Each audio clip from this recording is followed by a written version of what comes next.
नमस्कार, आदाब।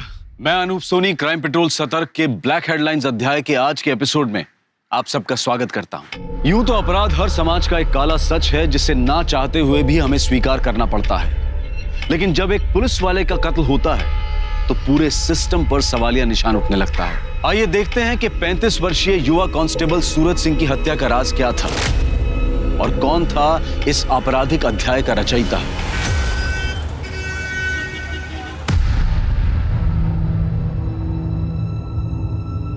कांस्टेबल सूरज सिंह! क्या कर रही है तू? हाँ? बाहर निकल। क्या ड्रामा कर रही है तू? पुलिस स्टेशन है, तेरा मायका नहीं है। इज्जत है मेरी यहाँ पे। इज्जत का ख्याल होता ना तो बीवी बच्ची होने के बावजूद अपने से 16 साल छोटी लड़की के साथ ना यूं मुंह काला नहीं करवाते। चुप निकल यहाँ से, मुंह तोड़ दूंगा तेरा। हे, तू पुलिस वाला होगा लेकिन मैं तुझसे डरती नहीं हूँ, समझा? ये बता 3 रात से कहाँ था? कौन होती है तू पूछने वाली? मार दूं तेरा मैं। औरत है, औरत बन के रह। चल निकल यहाँ से। दिखाती हूँ तुझे औरत की ताकत। अब सीधा फैमिली कोर्ट में मिलना तारीख वाले दिन। आरोही को मैं साथ लेकर जा रही हूँ। अब से हम माँ बेटी का तुमसे रिश्ता खत्म, समझे? चलो।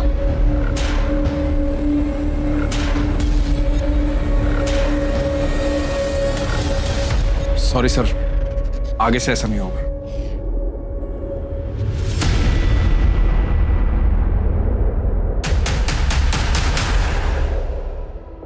सर यही कारण है मैं सूरज को अपनी टीम में नहीं रखता। बिल्कुल ईमानदार नहीं है। घड़ी देखी थी उसकी, कितनी महंगी थी। सर नकली है। महंगी घड़ी की नकल भी 4 से 5 हजार की आती है। कितनी भी कीमती चीज हो तुम्हारे पास, तुम्हारा अगर परिवार तुम्हारे साथ नहीं है तो सब बेकार। अगर थाने में रह के कोई गड़बड़ करेगा तो लंबा सस्पेंड होगा।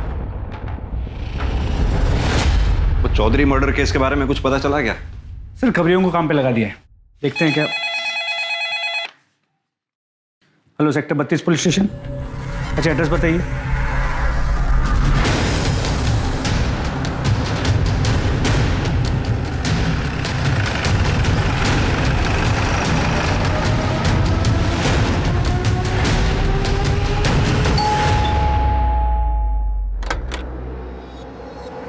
आइए सर। सर हमारी 7 साल की बेटी ईशा घर बन रही है। जैसा कि मैंने आपको फोन पे बताया था, हमने उसके दोस्तों से आस पड़ोस में सब जगह पता कर लिया सर, पर वो कहीं नहीं मिली। आपकी मेड का है जिसके बारे में आपने बताया था? ये इसी की लापरवाही का नतीजा है। ये मैडम खुद तो सो रही थी, अब पता नहीं मेरी बेटी कहाँ चली गई, किसके साथ चली गई, कौन लेके गया उसको। कहाँ पर है बच्ची? कौन आया था घर पे? साहब मुझे कुछ नहीं पता। मैं तो 2:30 बजे रोज की तरह उसको स्कूल से लेके आई। ईशा बेबी, पहले खाना खा लो, पहले खाना खाओ, मुंह खोलो। आंखें बंद कीजिए ईशा बेबी, तब तो नींद आएगी। खाना खिलाकर 3 बजे तक बेडरूम में सुला के दिया था और खुद रोज की तरह किचन में सो गई। मेरी जब 5 बजे आँख खुली ना तो मैं उसको ट्यूशन के लिए उठाने के लिए गई रूम में। ईशा तो वो नहीं थी वहां पे। ईशा बेबी, मैंने तुरंत साहब और मैडम को फोन किया। ईशा बेबी। बच्ची कभी खुद से भी बाहर निकलती थी? बताओ नीलू।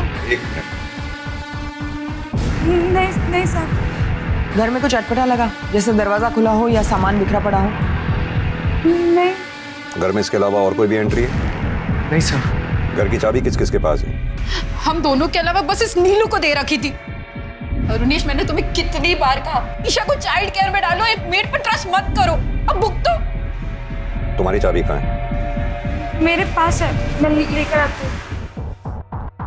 मलिक, घर की अच्छे से तलाशी लो, देखो आसपास कुछ मिलता है क्या? सर। सीमा, आस पड़ोस में पूछताछ करो। सर। साहब मेरी चाबी। सर 1 मिनट, यहाँ आइए।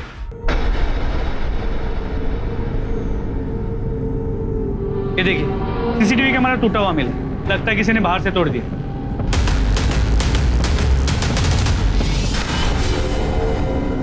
इसका डीवीआर कहाँ है? सर अंदर टीवी के पास।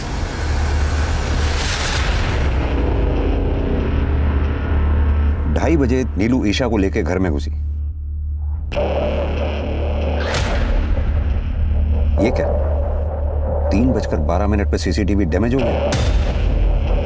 इसका मतलब ईशा खुद घर से बाहर नहीं गई है, उसे किडनैप किया गया है।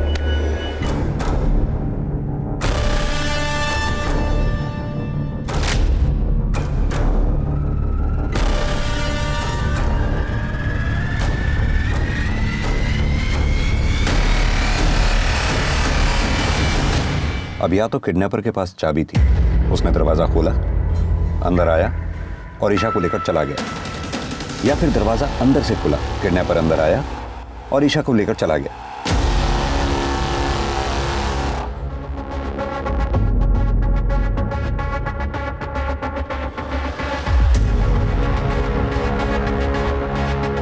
ये देखो, लगता है कैमरा किसी ने बाहर से तोड़ा। सर अंदर से भी तोड़ा जा सकता है। नहीं, अंदर से तोड़ता तो उसका हाथ या चेहरा इसमें दिखाई देता। सर एक मिनट, सर यहाँ ये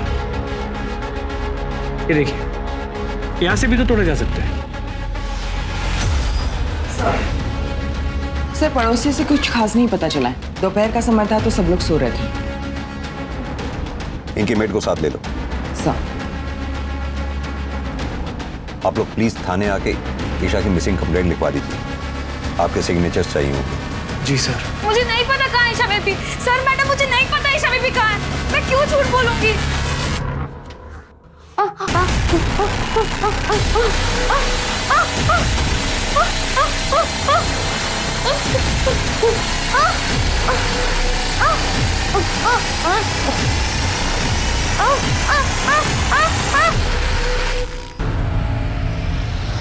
सर ये ईशा की फोटो है। सर मेरी बच्ची को कुछ होगा तो नहीं ना? आप चिंता मत कीजिए, आपकी बच्ची को हम जल्द से जल्द ढूंढ निकालेंगे। और वैसे भी आप दोनों के फोन हमने सर्वेलेंस पे डाल दिए। रैंसम के लिए जैसे ही कोई कॉल आएगा फौरन हमें पता चल जाएगा। अभी आप लोग घर जाइए।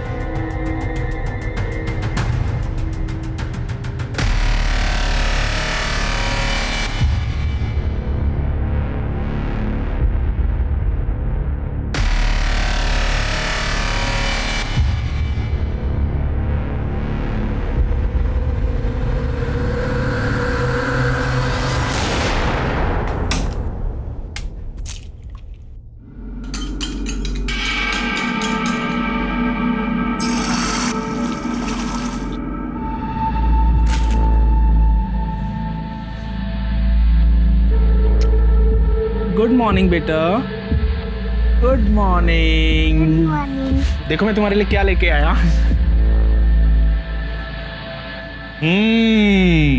Wow, bread omelette. मम्मी तो अंडा खाने ही नहीं देती है। आप रुको, मैं अभी ब्रश करके आती हूँ। अरे रुको, शेर का बच्चा कब ब्रश करता है? चलो खा लो, ब्रश तो रोज ही होता है ना। यम्मी। पापा आप प्लीज मम्मी को मना लो ना, मुझे आपके हाथ का ही नाश्ता करना अच्छा लगता है।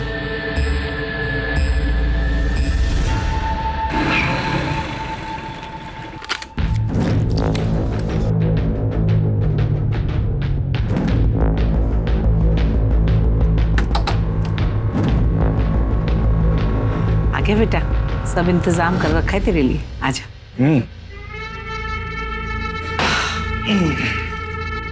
लक्ष्मी, संभाल कर रखिए।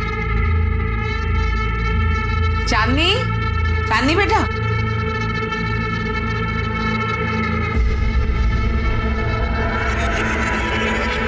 अरे आज जीजा जी आए हैं, खातिर कर उनकी।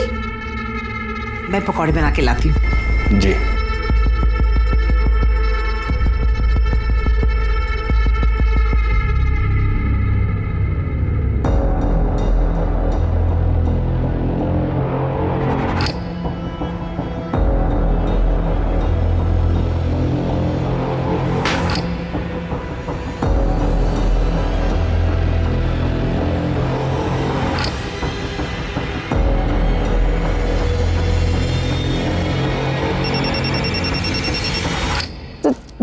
जीजू, दीदी का फोन आ रहा है।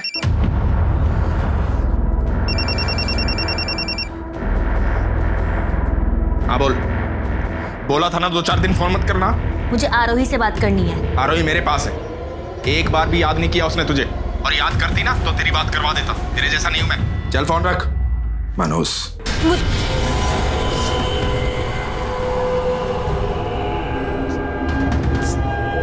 जीजू आज नहीं, प्लीज जीजू। आज मुझे खुश कर देना।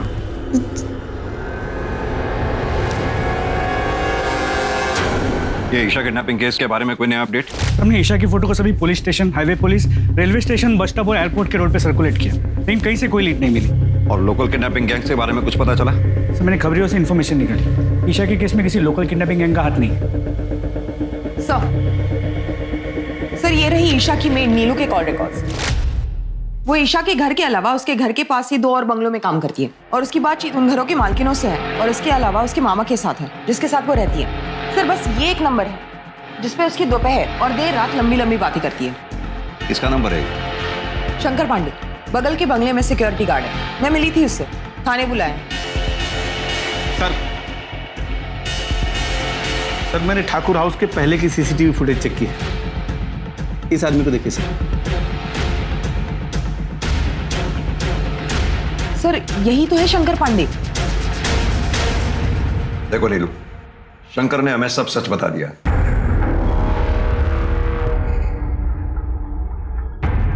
साहब आप मेरे मामा जी से कुछ मत कहिएगा, उनको पता चलेगा तो बहुत दुख होगा उनको। तो फिर सच सच बता दो ना। ईशा को तुमने किसको सौंपा है? ईशा की किडनैपिंग में तुम्हारे साथ और कौन है? ये आप क्या बोल रहे हैं साहब? मैं तो ये बताने से मना कर रही हूँ कि शंकर और मैं एक दूसरे से प्यार करते हैं। ईशा बेबी की किडनैपिंग में कौन है मुझे नहीं पता। साहब हम लोग की बात का यकीन कीजिए, हम लोग रोज दोपहर को मिलते जरूर थे।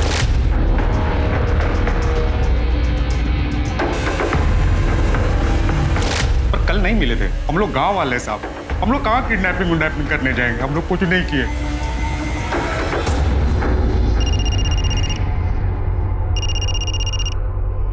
हेलो, तुम्हारी बेटी मेरे पास है, 25 लाख का इंतजाम करके रखो, कल फोन करूंगा। कौन बात कर रहा है? मेरी बात कराओ ईशा से। कौन था अरुणी? ये नंबर नोट करो जल्दी। हेलो सर अभी अभी ईशा के पिता अरुणेश ठाकुर को इस नंबर से फिरौती के लिए कॉल आया था। कॉलर कौन है? लोकेशन क्या है? कुछ पता चला उसके बारे में? सब्जी मंडी सेक्टर नंबर 23। कार किसी महेंद्र तोमर के नाम पर रजिस्टर्ड। मैंने बात की उससे, वो सब्जी वाला है। किसी ने उसके फोन से रैंसम कॉल किया था।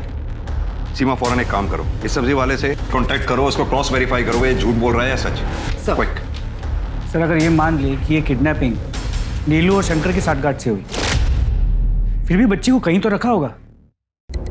ये शंकर का घर और नीलू के मामा का घर, इन दोनों के घरों की तलाशी लो। और हाँ, 17 सितंबर को ठाकुर फैमिली जिस कॉलोनी में रहती है, उस कॉलोनी के सामने से जितनी भी गाड़ियां गुजरी हैं, उस कॉलोनी के चारों तरफ जितने भी सीसीटीवी कैमराज हैं, उन सीसीटीवी कैमराज में उन गाड़ियों की फुटेज चेक करो। ईशा को किडनैपर पैदल तो लेकर गया नहीं होगा, जरूर वो किसी गाड़ी में लेके गया होगा। लेकिन सर वो तो बहुत ही बिजी एरिया है, 1400-1500 गाड़ियां गुजरी हैं। जितनी भी गाड़ियां हो, सबके ओनर्स के बारे में पता करो। क्या पता किसी गाड़ी का मालिक ठाकुर फैमिली से कनेक्टेड हो। सर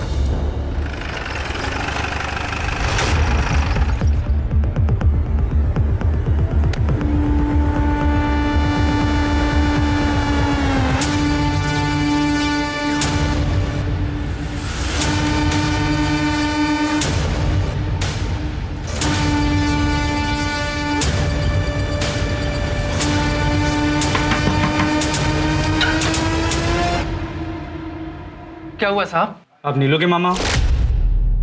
जी साहब। हटिए, घर की तलाशी लेनी। पूरे घर की तलाशी लो जल्दी। लेकिन हुआ क्या साहब? हमेशा के नीलू ने अपने मालिक की बेटी ईशा को किडनैप किया, याद रखा है। किडनैप?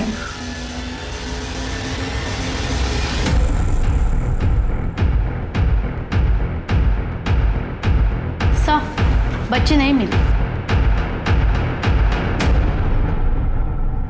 सर हमने शंकर और नीलू के मामा हरिहर के घर पे अच्छे से तलाशी ली, लेकिन कहीं भी ईशा के होने के कोई साइंस नहीं मिले।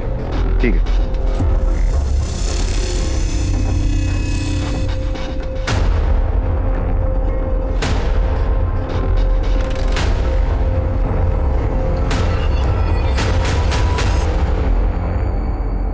सर मैंने पता किया, वो सब्जी वाला जिसके फोन से रैंसम कॉल किया गया, सालों से वहां पर सब्जी बेचता है। और सर उस एरिया में कोई सीसीटीवी कैमरा भी नहीं है जिससे कॉलर को आइडेंटिफाई किया जा सके। सर और एक बात, ईशा के स्कूल से एक नई बात पता चली है। क्या? वो अडॉप्टेड थी। सर हम दोनों एक वर्किंग कपल हैं। मेरा न्यूट्रिशन और सप्लीमेंट्स का काम है, बहुत ट्रैवल करना पड़ता है मुझे, और रूपम ब्यूटिशियंस और मेकअप आर्टिस्ट को ट्रेनिंग देती है। इसीलिए हमने एक बच्चा अडॉप्ट करने के लिए सोचा था। और सर हम उसको बहुत अच्छी परवरिश दे रहे थे। पता है हमें जितनी अच्छी परवरिश आप लोग दे रहे थे, तभी पिछली 2 पेरेंट टीचर्स मीटिंग्स में आप लोगों ने स्कूल अटेंड ही नहीं किया। और आजकल अक्सर माँ बाप से पीटीएम छूट जाता है, ऐसे में हम कैसे अपनी बच्ची के गुनहगार हो गए? 17 सितंबर को दोपहर 2:30 बजे से 4:30 बजे के बीच में आप दोनों कहाँ पर थे? सर मैं अपने ऑफिस में था, सेक्टर 29 में। और आप? सर मुझे याद नहीं है, मैं शायद सेक्टर 29 या 30 वाले सैलून के ब्रांच में रही होंगी। सर आप समझ भी नहीं पाएंगे इस समय हम किस चीज से गुजर रहे हैं। मैं जानता हूं कि आप हमारी मदद करना चाहते हैं, पर कम से कम इस तरह के आरोप लगाकर हमें ट्रॉमेटाइज तो मत कीजिए ना। ठीक है, अभी आप लोग जा सकते हैं, जरूरत पड़ेगी तो फिर बुलाएंगे आपको। मलिक, इन दोनों को फिलहाल हम क्लीन चिट नहीं दे सकते हैं, इन दोनों पे नजर रखनी होगी। इन दोनों के लोकेशन डिटेल्स और सीडीआर दोनों निकलवाओ।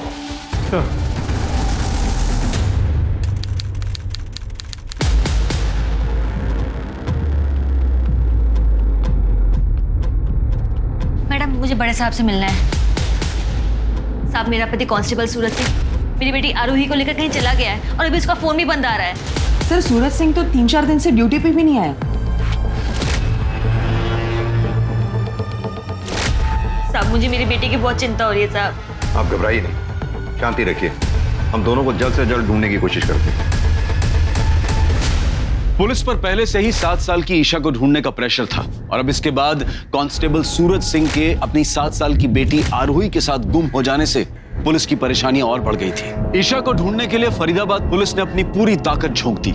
सारे सस्पेक्ट्स नीलू, शंकर पांडे, ईशा के माँ बाप अरुणेश और रूपम ठाकुर पर नजर रखने के बावजूद पुलिस के हाथ कोई सुराग नहीं लगा। पुलिस की एक टीम वारदात के दिन ठाकुर बंगलों के सामने से गुजरने वाली हर गाड़ी की पहचान करके उनके मालिकों से पूछताछ कर रही थी और ठाकुर परिवार के साथ उनका संबंध ढूंढने की कोशिश कर रही थी, लेकिन गाड़ियों की संख्या इतनी ज्यादा थी कि बहुत समय लग रहा था। इधर पुलिस को एक तालाब के पास सूरज के कपड़े, उसकी बाइक और एक दूसरे स्पॉट पर उसका मोबाइल फोन और सिम कार्ड मिल गया। और फिर दूसरे दिन एक ऐसी खबर आई जिससे फरीदाबाद पुलिस के होश उड़ गए।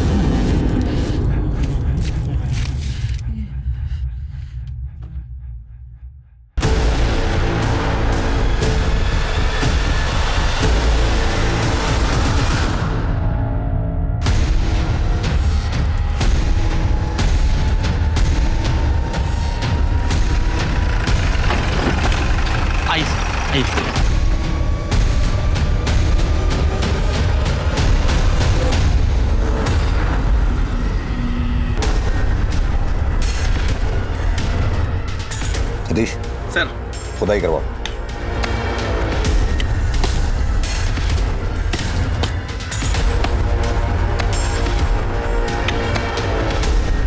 रुको रुको रुको रुको रुको, आराम से धीरे धीरे मिट्टी हटा के निकालो बाहर।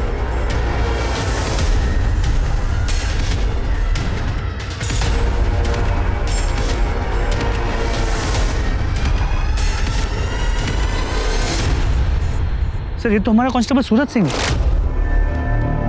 बदन पे एक भी कपड़ा नहीं छोड़ा है, सिर्फ अंडरवेयर।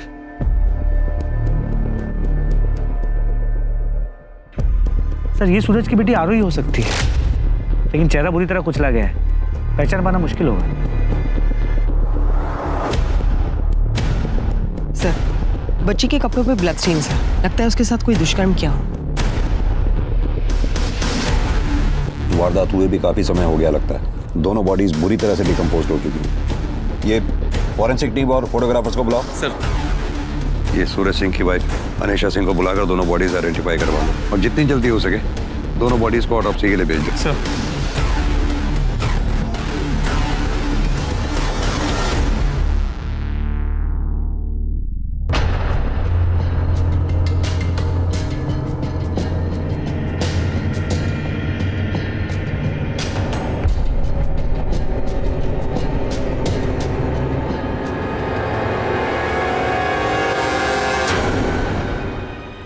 माता रानी, साहब ये मेरी बेटी नहीं है।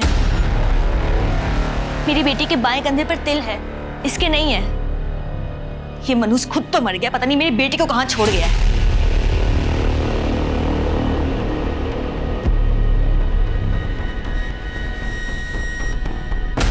मलिक, अगर ये बच्ची आरोही नहीं तो कहीं ये बच्ची ईशा तो नहीं? ईशा की मेड ने जो कपड़े बताए थे दोनों मैच करके देखो, और आसपास के पुलिस स्टेशन में भी पता करो। अगर किसी छोटी बच्ची की मिसिंग कंप्लेंट है तो उनको भी इन्फॉर्म कर दो। और हाँ, अरुणेश और रूपम दोनों को यहाँ बुलाओ। सर। सीमा, अनीशा सिंह को जाने मत देना, उसे बैठा के रखो, पूछताछ करनी है। सर।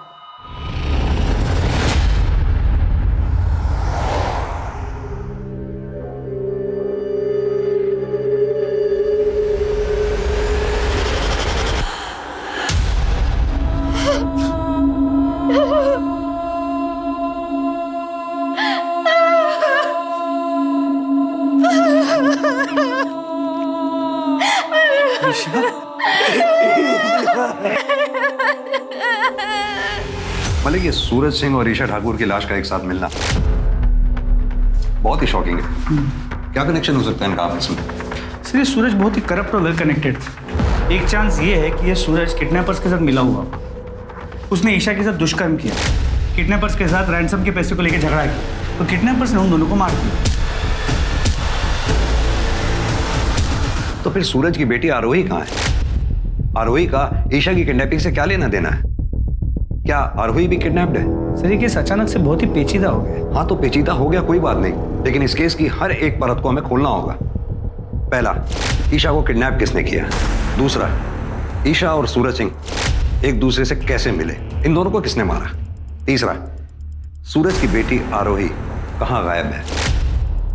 सब मैं नूरो फैमिली इसको फिर से पूछताछ के लिए बुलाता हूँ, शायद इस पूछताछ में कुछ जवाब उनके सिरे मिल जाए।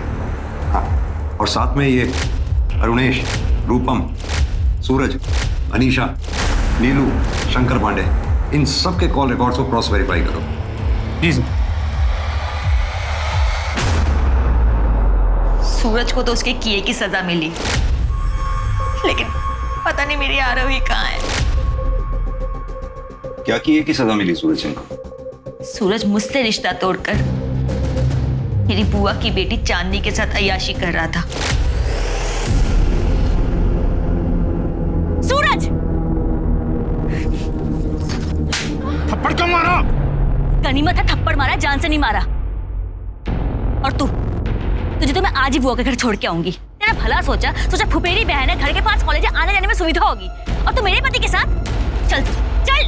अनीशा, मेरी बात सुनो। मुझे तुमसे कोई बात नहीं करनी है। पता नहीं कब से चल रहा है ये सब। तू चल चल तू।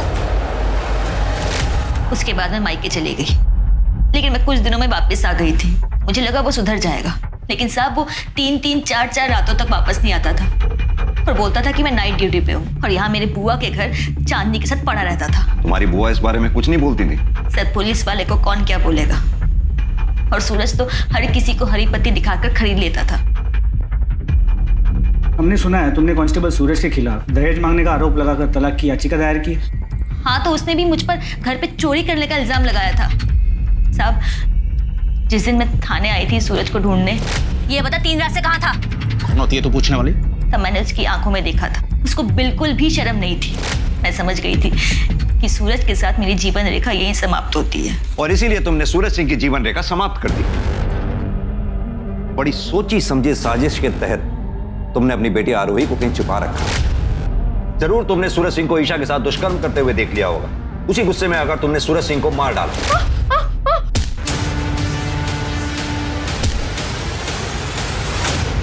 सूरज सिंह की हत्या करते वक्त तुम्हें ईशा ने देख लिया। कहीं तुम्हारा भांडा ना फूट जाए, इसलिए तुमने ईशा की भी हत्या कर दी। और इतना ही नहीं, ईशा को तुमने इतनी बेरहमी से मारा कि उसका चेहरा तक कुचल डाला, ताकि लोगों को पता ही ना चल सके कि वो लाश आरोही की है या फिर ईशा की। सर, आप ये क्या कह रहे हैं सर? मैंने ऐसा कुछ भी नहीं किया है। आप प्लीज मेरी आरोही को ढूंढ दीजिए, मुझे उसकी बहुत फिक्र हो रही है, प्लीज सर। तुम अपनी बेटी आरोही से आखिरी बार कब मिली थी? 18 तारीख को, जब सूरज मेरे मायके आया था उसे लेने। कैसा है मेरा बेटा? पापा आपके लिए क्या लेके आए? ये देखो थैंक यू मेरे प्यारे पापा। मेरा प्यारा बेटा। कहाँ लेकर जा रहे हो? क्यों? बाप हो इसका, कहीं भी लेके जाऊं। ठीक है ले जाओ, लेकिन जल्दी वापस छोड़ देना, क्योंकि मैं उस घर में वापस नहीं आऊंगी। चला बेटा। सीमा, इनकी बेटी की फोटोग्राफ्स और डिटेल ले लो। सर चलिए।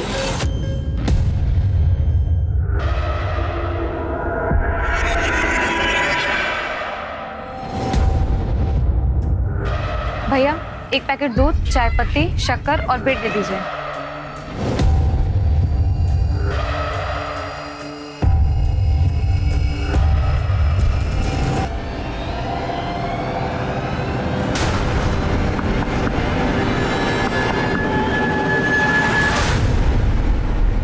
सर पॉसिबिलिटी है कि सूरज सिंह ने चांदनी के साथ मिलकर ईशा को किडनैप किया। सूरज और चांदनी के बीच रैंसम मनी को लेकर कहा सुनी हुई। सूरज ने रैंसम का तो प्लान ड्रॉप कर दिया, लेकिन ईशा के साथ दुष्कर्म किया। चांदनी ने गुस्से में आके सूरज के साथ साथ ईशा को भी मार दिया। सर फिर तो ये भी हो सकता है कि चांदनी ने आरोही को किडनैप कर रखा हो। होने को तो कुछ भी हो सकता है। मलिक, ये चांदनी के घर की तलाशी लो, इसे थाने इंटरोगेशन के लिए बुलाओ। सर ये नीलू और शंकर का क्या करना है? नीलू और शंकर के रिश्तेदारों को बोलो कोर्ट जाकर इन दोनों की बेल करवाएं। सर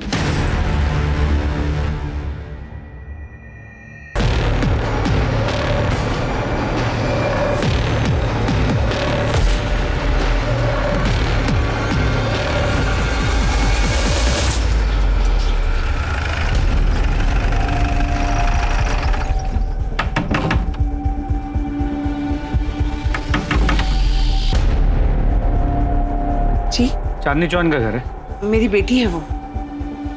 चांदनी का है, बुलाइए उसे। सब चांदनी को तो दिल्ली गए हुए 7 दिन हो गए। घर की तलाशी लो। लेकिन हुआ क्या है साहब? तुम कौन हो? मैं श्रवण, चांदनी दीदी मेरी बड़ी बहन है। अपनी बहन को फोन लगाओ। स्पीकर पर लगाओ।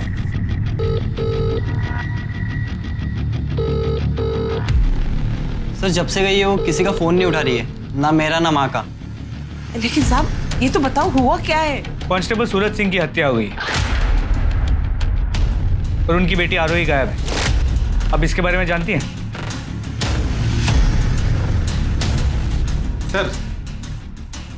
सर अंदर बच्ची तो नहीं मिली, पर ये मिला। कितने पैसे? कहाँ से? साहब वो सूरज ने मुझे दिए थे संभाल कर रखने के लिए। लक्ष्मी, संभाल कर रखिए। तेरी माँ सच बोल रही? मुझे नहीं मालूम। ठीक है, मालूम कर दें। ले चलो थाने में। एक पुलिस वाले की बहन होकर इतनी नासमझी आप कैसे कर सकती हैं? एक तो सूरज सिंह की हत्या की खबर आ गई और ऊपर से हम इस बात से परेशान थे कि आरोही के साथ भी कहीं ईशा की तरह कोई अनहोनी ना हो गई। सर सूरज ने मुझे कसम दी थी, इसलिए मैं मजबूर हो गई थी। शीतल, आरोही को अपने पास रखना और कुछ भी खाने पीने का मांगे तो इसे दे देना। और हाँ, अनीशा का फोन मत उठा, उसे पता नहीं लगना चाहिए कि आरोही तुम्हारे पास है। ऐसा हुआ तो मेरा मरा मुंह देखोगी। 2-4 दिन अपनी बेटी से दूर रहेगी ना, तो पता लगेगा उसे औलाद से दूर रहने का दर्द क्या होता है। इसीलिए अनीशा का जब फोन आया तो मैंने उसे नहीं बताया कि आरोही मेरे पास है। हमारी आखिरी बार अपने भाई सूरज सिंह से कब बात हुई थी? सर 19 तारीख को शाम 4 बजे। अनीशा ने हमारी जिंदगी बर्बाद कर दी है। मुझे तो पूरा यकीन है कि सूरज को भी उसी ने मरवाया होगा। पहले तो अपनी बहन को घर लेकर आ गई और फिर बोलने लगी कि सूरज की उसके साथ दोस्ती हो गई है। सब जानती हूँ मैं। तलाक देने के बहाने सूरज की प्रॉपर्टी हथियाना चाहती थी, इसीलिए तो उसने आरोही को हमसे दूर रखा था। आरोही, आरोही, आरोही।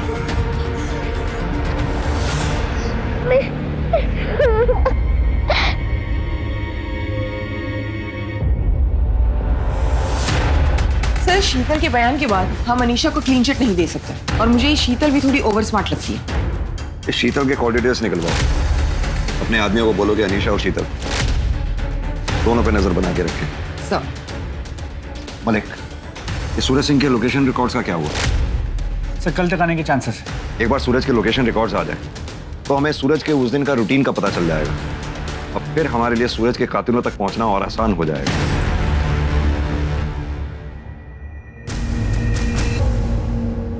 बेटा सब ठीक हो जाएगा। कल से नए दिन की शुरुआत है। हिम्मत बनाए रखो।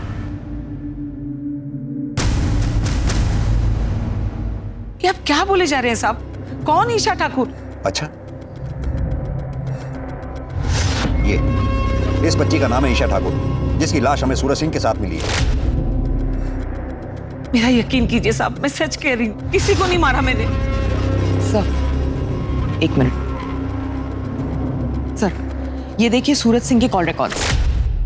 सर सूरज सिंह ने ईशा की मां रूपम से किडनैपिंग के दूसरे दिन ही बातचीत की है। सर ये देखिए, इसलिए मैंने सूरज सिंह के लोकेशन डिटेल्स चेक की तो सूरज सिंह ठाकुर बंगलो गया और तब रूपम ठाकुर का लोकेशन भी वही का दिखा रहा है। सर ये देखिए, ये सच है। कांस्टेबल सूरज सिंह मुझसे मिला था। मैडम जी, फरीदाबाद में रोज 2-3 बच्चे किडनैप होते हैं और मिलते कहाँ? पुलिस के पास वर्कलोड पहले ही बहुत ज्यादा। अब आप ही बताइए कि आपकी बेटी को ढूंढने में पुलिस एनर्जी क्यों लगाएगी? आप ही बताइए हमें क्या करना चाहिए? हमें बस अपनी बच्ची मिल जाए। समझदार हैं आप, इसलिए आपको फोन किया, आपके हस्बैंड को नहीं। बस 3 लाख रुपए थाने में बंटवा दीजिए, फिर देखिए आपकी बेटी चुटकियों में मिल जाएगी। हाँ चलेगा, मैं 3 लाख भिजवा दूंगी, लेकिन देखिए मुझे नहीं पता कि किसे पैसे देने और किसे नहीं। मैं आपको दे दूंगी, आप अपने एंड से देख लेना। फिक्र नोट मैडम जी, सूरज सिंह की जुबान है ये। आपकी बेटी आपको सही सलामत मिलेगी। ये बात आपको हमें पहले बतानी चाहिए थी, जबकि सूरज सिंह हमारी टीम का हिस्सा भी नहीं था। मैं बताती सब, पर जब हमें ईशा के साथ साथ सूरज का मर्डर का पता चला तो हमने ये बात नहीं उठाई। आप लोग अभी जा सकते हैं। सर अब तो क्लियरली ये सूरज गुनहगार लग रहा है। उसे ईशा की किडनैपिंग का पता था, शायद उसी ने ईशा के साथ दुष्कर्म किया, किसी ने उसे देख लिया और उसे मार दिया। सर फिर तो मारने वाले ईशा के माँ बाप भी हो सकते हैं। सूरज ने रूपम ठाकुर से पैसे लिए थे, उसने बच्ची लौटाने के लिए उन्हें बुलाया होगा और फिर और ज्यादा पैसे मांगे होंगे।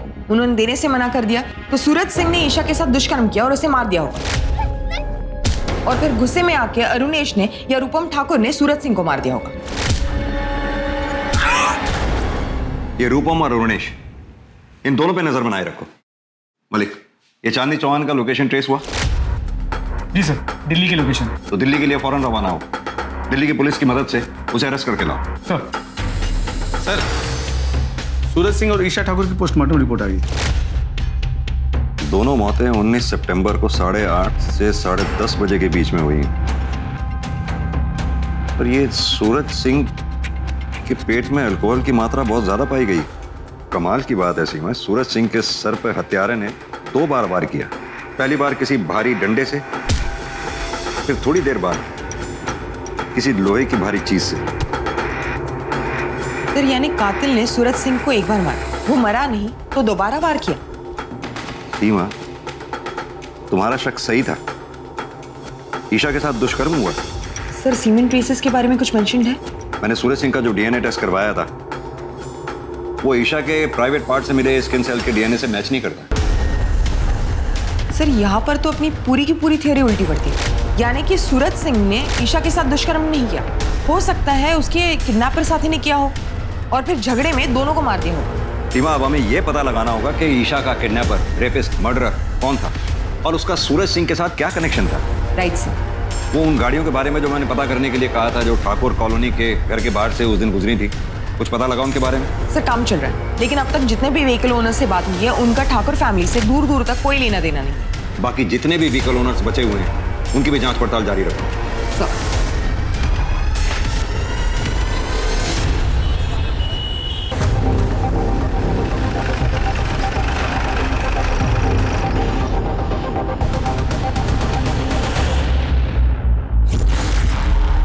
यहाँ पे कोई चांदनी है?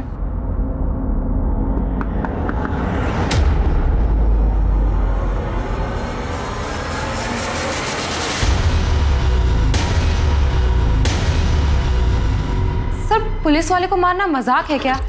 हमने नहीं मारा सर, और सूरज सिंह के साथ मेरा कोई अफेयर नहीं था। मैं तो अपने बॉयफ्रेंड मुजीब के साथ खुश थी, वही जबरदस्ती मेरे पीछे पड़ा था। और इसीलिए तुमने सूरज सिंह को रास्ते से हटा दिया? नहीं सर, ऐसा कुछ नहीं है। ऐसा ही है। उस दिन ईशा ठाकुर सूरज सिंह के साथ थी। ईशा ठाकुर ने तुम दोनों को सूरज सिंह को मारते हुए देख लिया, इसलिए तुमने ईशा ठाकुर को मार दिया। और इतना ही नहीं, उसे मारने से पहले मुझे तुमने उसके साथ दुष्कर्म भी किया। सर ये सरासर झूठ है सर, क्या बोल रहे हो आप? आपके पास क्या सबूत है? सबूत है ना, ये लोकेशन रिकॉर्ड्स, जिससे साफ जाहिर होता है कि 19 सितंबर की रात को तुम तीनों यानी कि सूरज सिंह और तुम दोनों की लोकेशन एक ही जगह थी। बड़ी सोची समझी साजिश के तहत तुम लोगों ने सूरज सिंह को अपने घर खाने पे बुलाया, उसे दारू पिलाई। सूरज सिंह को जब ये पता लगा कि ईशा ठाकुर को किडनैप करके तुम लोगों ने घर में रखा हुआ है, तुम लोग उसी साजिश के तहत ईशा ठाकुर और सूरज सिंह को खेत पे ले गए, जहां ले जाकर दोनों को मार दिया। अरे सर, आप तो बिल्कुल टीवी सीरियल जैसा बता रहे हो। इतना कुछ भी नहीं हुआ था। एग्जैक्टली क्या हुआ था वो मैं आपको बताती हूँ। उस दिन मेरा बर्थडे था। Happy birthday to you, happy birthday dear चांदनी।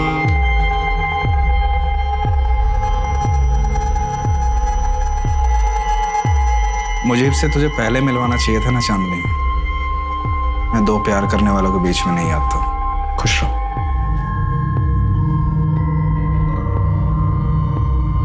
मैं भी घर जाके अनीशा से बात करूंगा, फिर से अपनी दुनिया बसाओ।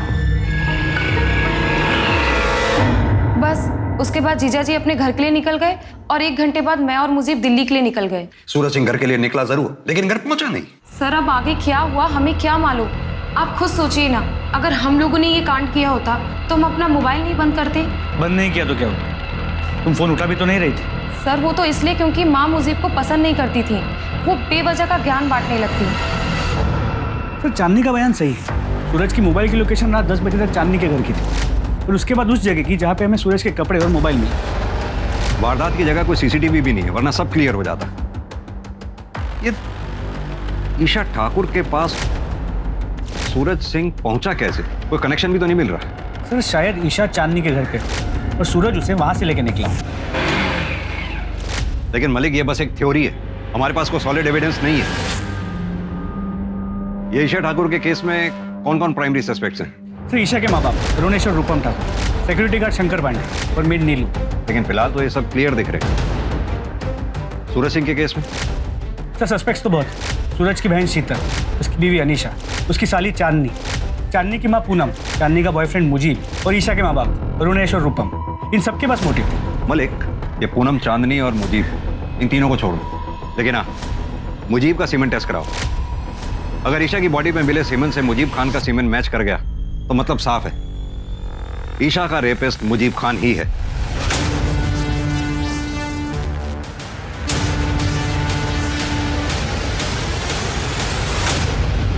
एक 110 दिन बीत चुके थे, लेकिन ईशा के किडनैपर्स, रेपिस्ट और कातिल का कुछ पता नहीं चला था, और पुलिस ईशा और कांस्टेबल सूरज सिंह की लाश एक साथ एक जगह मिलने का कनेक्शन भी नहीं ढूंढ पाई थी। कांस्टेबल सूरज सिंह के कातिलों का भी कुछ पता नहीं चला था, और फिर एक मामूली से केस की कार्रवाई के दौरान पुलिस के हाथ एक ऐसा अहम सुराग लगा जिसने इस केस को परत दर परत खोल कर रख दिया।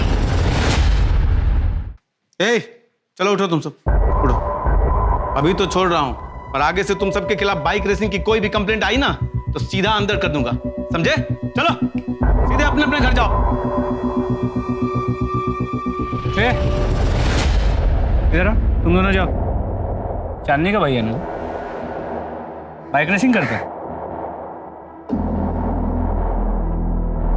हाथ दिखा जरा।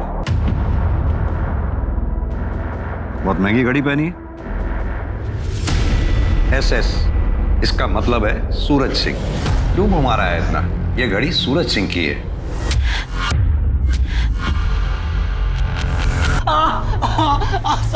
तेरे सूरज जीजा जी ने मरने के बाद ये घड़ी तुझे उपहार में दी थी? साहब बता। बता। साहब मुझे सूरज जीजा जी की घड़ी, बाइक, मोबाइल और कपड़े ठिकाने लगाने का काम मिला था साहब। मुझे जैसा कहा गया था मैंने वैसा किया साहब।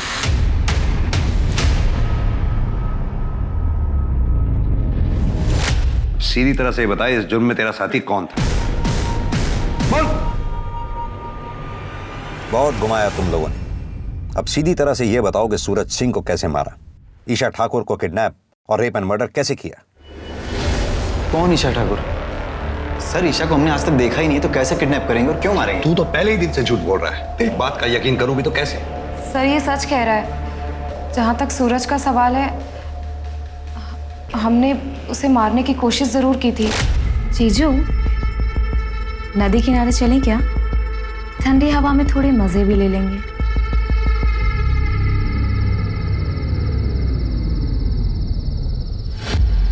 ये मुझे क्या हमारी रासलीला की वीडियो बनाएगा? नदी किनारे जाने का शॉर्टकट पता है मुझे, जल्दी पहुंचेंगे।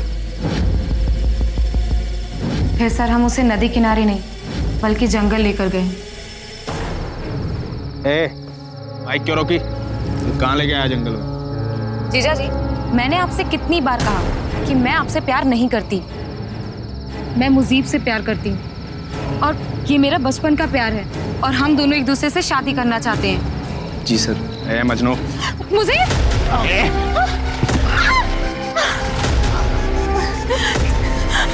जीजा प्लीज।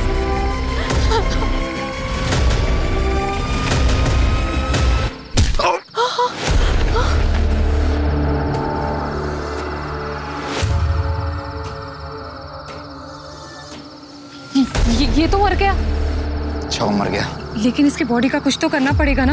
ये पुलिस वाला है, पकड़े जाएंगे हम। एक काम करते हैं, घर जाते हैं, फावड़ा लाते हैं, यहीं कहीं जंगल में गाड़ देते हैं इसको। लेकिन उससे पहले इसके घड़ी कपड़े सब निकाल लेते हैं। मुझे पहले से ही लग रहा था कि कुछ ना कुछ गड़बड़ जरूर होगी, इसलिए मैंने हम तीनों के फोन घर पे ही छोड़ दिए थे।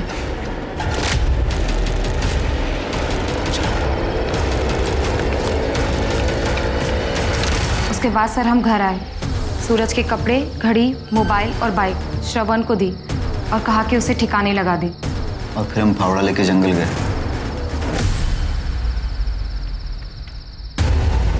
यही तो मारा था उसे। कहाँ गई बॉडी? जल्दी ढूंढो उसे, अगर वो जिंदा बच गया ना तो हम मारे जाएंगे। सर हमने उसे बहुत ढूंढने की कोशिश की, लेकिन वो कहीं पर भी नहीं मिला।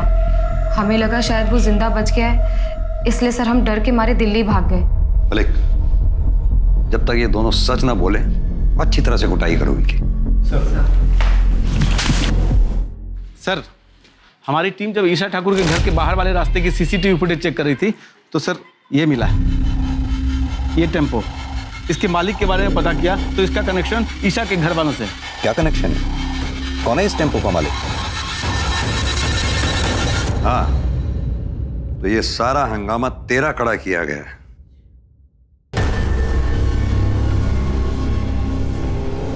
तेरे टेम्पू से हमें बाल मिले, जो डीएनए टेस्ट से साफ हो ही जाएगा कि वो बाल ईशा के हैं।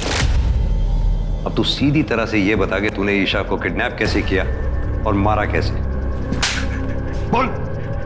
बताता हूँ। नीलू जब भी घर पे आती थी उससे बताती थी कि उसका सेठ अच्छा आदमी है, बहुत अमीर है, उसकी एक बेटी है, वो अपनी बेटी के लिए कुछ भी कर सकता है।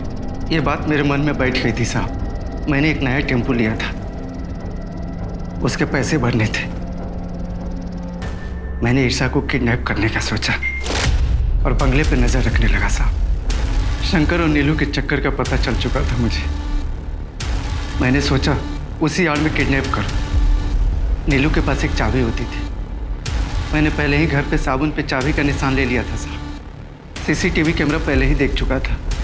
मैं बड़ी होशियारी से घर में घुसा और डंडे से कैमरा तोड़ दिया। फिर चाबी से दरवाज़ा खोलकर अंदर घुस गया साहब।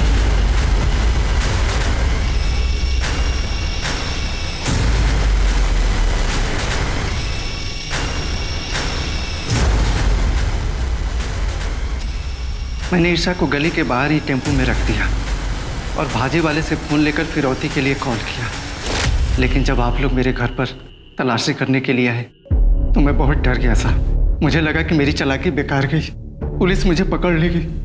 फिर मैंने ईशा को मारने का फैसला किया और उसको मारने से पहले गुस्से में मेरा दिमाग फिर गया साहब।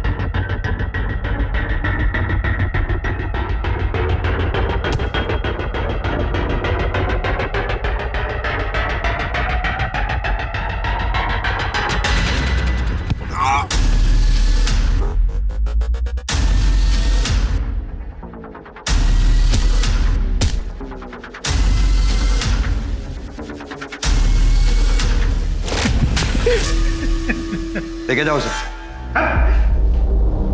सर, कांस्टेबल सूरज सिंह जितना भी करप्ट रहा, मरने से पहले अपना पुलिस धर्म निभा गया।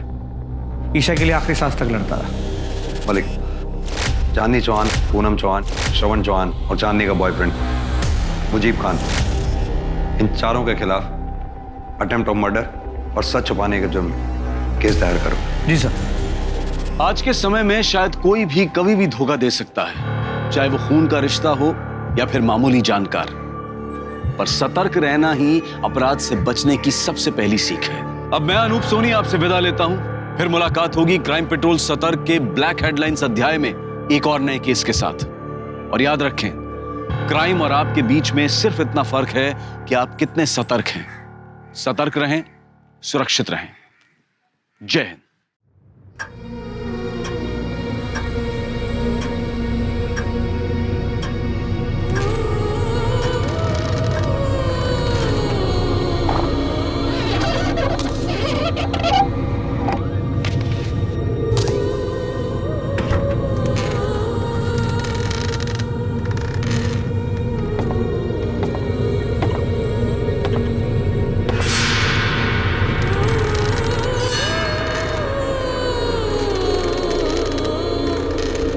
अनूप सोनी क्राइम पेट्रोल सतर्क के ब्लैक हेडलाइंस अध्याय के आज के एपिसोड में आप सबका स्वागत करता हूं। जब भी हमारी सोच सच से जुड़ी हुई होती है, तब शायद हम एक सुलझी हुई जिंदगी जी रहे होते हैं। लेकिन हर इंसानी मन का एक अलग संसार होता है, जिसमें वो अपनी सोच का एक ऐसा ताना बाना बुन लेता है जिसमें चाहे जितना भी झूठापन क्यों ना हो, उसके लिए वही सच होता है। ये केस एक ऐसे ही अचरज से जुड़ा था, और इस केस में जो सामने आने वाला था वो इतना अचंभित कर देने वाला था कि इस केस से जुड़ी खबरें लगभग हर अखबार की फ्रंट पेज हेडलाइन बन जाने वाली थी।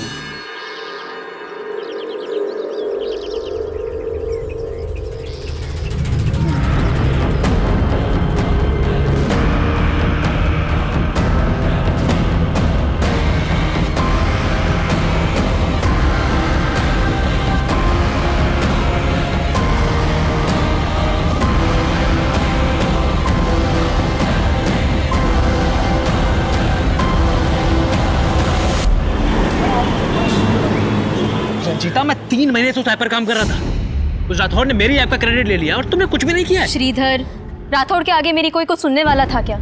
और गलती तुम्हारी भी तो है। तुम्हें वो प्रेजेंटेशन मिस करनी नहीं चाहिए थी। कंपनी के सारे प्रेस्टिजियस लोग थे वहां पर। संजीता, आई नो कि मेरा प्रेजेंटेशन में होना जरूरी था, लेकिन मैं क्या करता, मेरा अपने पेरेंट्स के साथ होना भी जरूरी था। उस राठौड़ की तरह हिम्मत कैसे हुई? उसको तो छोड़ूंगा नहीं, देखना तुम। देखो, मैंने तुम्हें अप्रिशिएट किया तो ये मैं समझना कि तुमको सब कुछ आता है। इधर ठीक है, तरीका है, बाहर जाओ तुम। आपने मुझसे कहा था कि आप मेरी ऐप मेरे बिहाफ पे रिप्रेजेंट करेंगे, लेकिन आप इधर ज्यादा उठ मत। तूने वो ऐप मेरे अंडर ही डिजाइन की थी। तेरे अंडर क्या क्या होता है ना, बहुत अच्छे से जानता हूं मैं। अगर बाहर जाके मुंह खोल दिया ना मैंने, तूने अगर मुंह खोला ना तो मुझे भी मुंह तोड़ना आता है। तेरी जॉब मेरे एहसान का एक पट्टा है। एक चुटकी में एक पट्टा उतारूंगा और दूसरी चुटकी में तुझे ब्लैकलिस्ट कर दूंगा। ये क्या कर रहा है? मैं तेरी पेन ढीली करने जा रहा हूं राठौड़। उसके बाद तुम मेरे सामने चुटकी बजाएगा तो भी उतरेगी, और हाथ जोड़ के गिड़गड़ाएगा ना तो भी तेरी पेन उतरेगी। उसके बाद मेरे ये जो पट्टा है ना, यही तेरे काम आएगा। तुझे तो देख लूंगा मैं।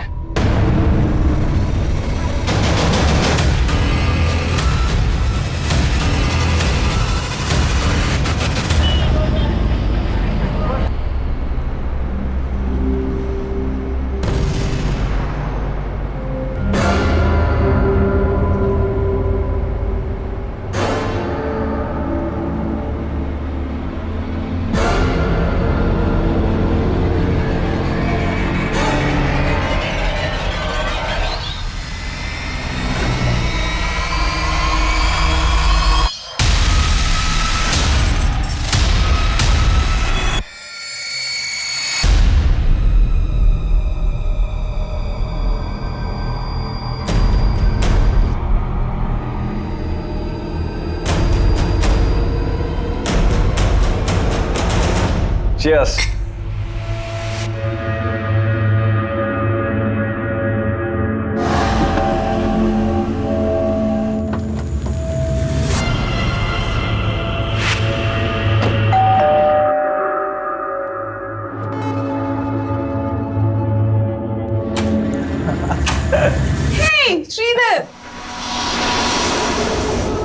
अब आएगी रौनक पार्टी में। क्या हुआ, इतने अपसेट क्यों? ऋषि थका हुआ है यार। Is a busy man. Come on. पर इतना भी बिजी नहीं हूँ कि दोस्तों को टाइम नहीं दे पाऊँ।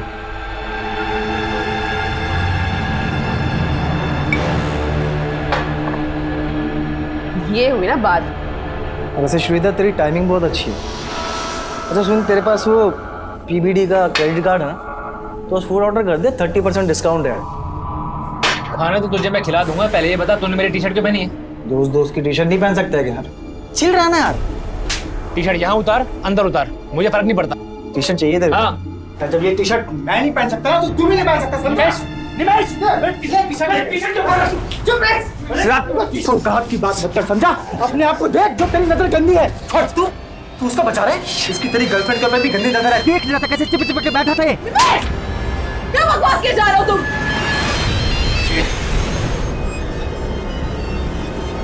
ये लड़का फोन ही नहीं उठा रहा। पता नहीं क्या क्या चल रहा होगा इसके दिमाग में।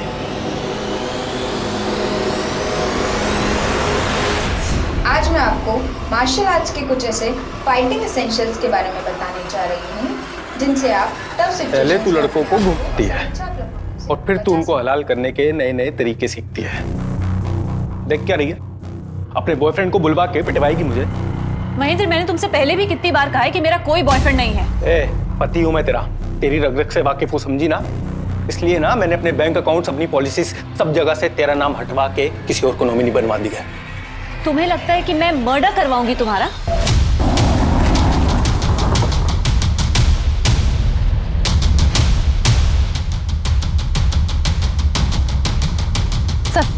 सर, इसी गाड़ी में लाश मिली है।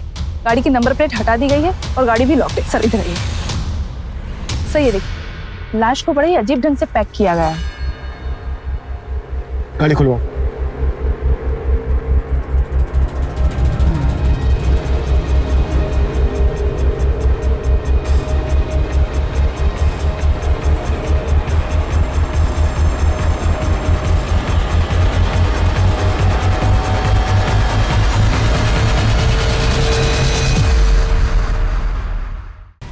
से ज्यादा होंगे। अगर क्लर्स का इरादा इसके हाथ पैर बांधना ही था तो फिर इसे टेप से ही क्यों बांधा गया? किसी और चीज से भी तो बांधा जा सकता था, आई मीन रस्सी वगैरह। और अगर इसके साथ जबरदस्ती की गई है तो फिर इसकी बॉडी पर स्ट्रगल का निशान क्यों नहीं है, जो कि होने चाहिए? लाश की पहचान करना पुलिस के लिए मुश्किल नहीं था, लेकिन इस केस की गुत्थी सुलझाना बेहद मुश्किल था, क्योंकि इस अचंभित कर देने वाले क्राइम सीन को रचने वाला दिमाग पुलिस को घुमाने में खुद को माहिर समझता था। पर वो दिमाग था किसका, उसका मकसद क्या था, ये पता करना वाकई में चैलेंज था।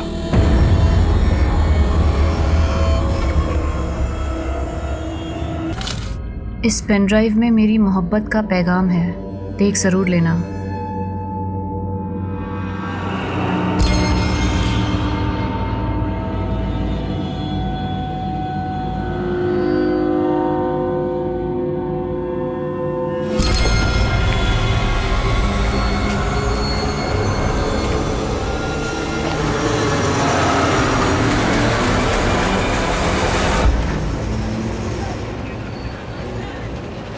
श्रीधर, तुम्हें पहले फ्लैट खरीदना चाहिए।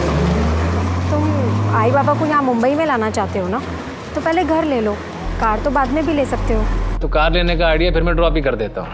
श्रीधर, 1 मिनट होल्ड करना। राठौर सर पूछ रहे कि वो आप कब तक डेवलप होगी। तुम जाओ, मैं खुद बात कर लूँगा। ओके। हाँ बोलो, क्या बोल रही थी? किसी लड़की की आवाज़ सुनी मैंने, तुम्हारी गर्लफ्रेंड है? अरे नहीं बाबा, कलीग है मेरी। तो क्या हुआ, कलीग गर्लफ्रेंड नहीं हो सकती? हो तो सकती है, पर क्या? बाहर निक, बाहर निक, निक बाहर, बाहर निक, निक, निक, बाहर निक, बाहर निक। मैं तुम्हें बाद में कॉल करती हूँ। हेलो। बाहर निक, निक बाहर, निक बाहर निक। अंदर चलिए, मेरे जीवन में आई, मेरा जीवन बर्बाद करके रखा है तूने। बाबा, कम से कम इतना तो लिहाज रखिए कि बाहर दुनिया वालों के सामने हम लोग को तमाशा ना बने। अरे मेरा तमाशा तो वही दिन बन गया था जिस दिन ये तेरी बदसूरत माँ ये मेरी जिंदगी में आई। हाँ? और उसके बाद पैदा हुई तू। ये तुम दोनों के दोनों मेरे लिए पनौती हो, पनौती। मेरा बस चले ना तो तुम दोनों को बाहर उठा के फेंक दूं। माँ छोड़ क्यों नहीं देती है इन्हें? अभी मैं इतना कमा लेती हूँ कि तेरे को अच्छे से रख सकती हूँ। बेटा, तेरे बाबा जैसे है मेरे पति है। औरत का पति के बिना कुछ नहीं होता। पत्नी की भी कुछ इज्जत होती है माँ, पर तेरी ये पतिव्रता की अंधभक्ति है ना, हमें ले डूबेगी।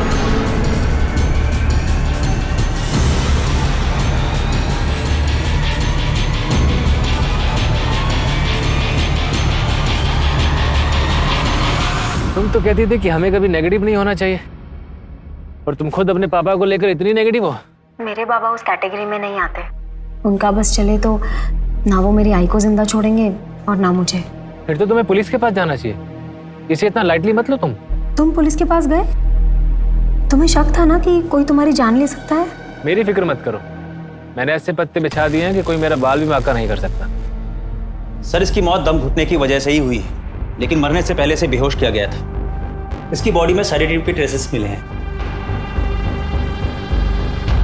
सेडेटिव्स? जी, जो बोतल गाड़ी में मिली थी उसमें उसी सेडेटिव के ट्रेसेस थे। इसलिए बॉडी पर स्ट्रगल के साइन नहीं मिले।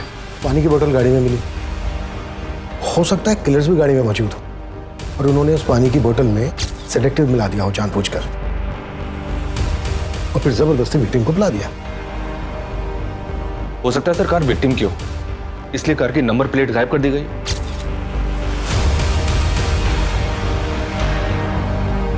एक बात समझ में नहीं आ रही है, अगर किलर्स विक्टिम को बेहोश करके मारना चाहते थे तो फिर विक्टिम के हाथ में टेप से बांधे क्यों?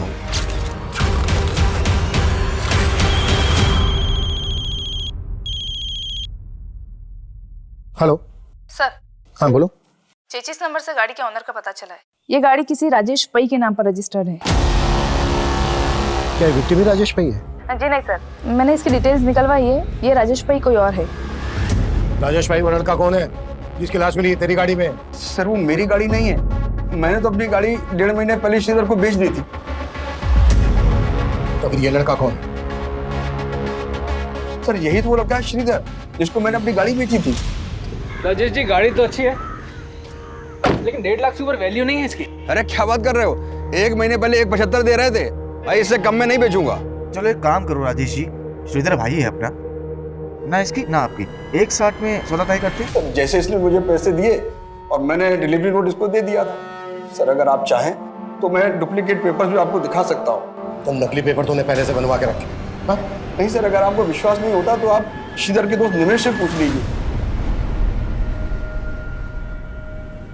अबे इससे कोई फायदा नहीं होने वाला। मुझे नहीं लगता है कि इस जन्म में तेरे बाल वापस लौटेंगे भी नहीं। तू ना बेटा मजे मत ले, समझा? वरना ना तेरे ही बाल उड़ा दूंगा।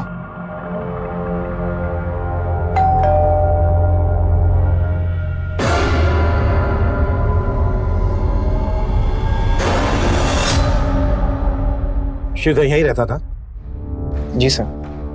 तो सर श्रीधर तो गांव गया हुआ है। गांव गया हुआ है? जी सर। लेकिन श्रीधर की लाश मिली है। लाश? जी सर, ये बात सही है कि श्रीधर ने राजेश से गाड़ी खरीदी थी, लेकिन मैं सच में ही नहीं पता कि उसके साथ ये सब कैसे हो गया। तुम लोगों ने श्रीधर को आखिरी बार कब देखा था? 4 दिन पहले सर, जब वो गांव जाने के लिए निकल रहा था। अबे तू इतनी रात को कहाँ जा रहा है श्रीधर? घर जा रहा हूँ पेरेंट्स से मिलने के लिए।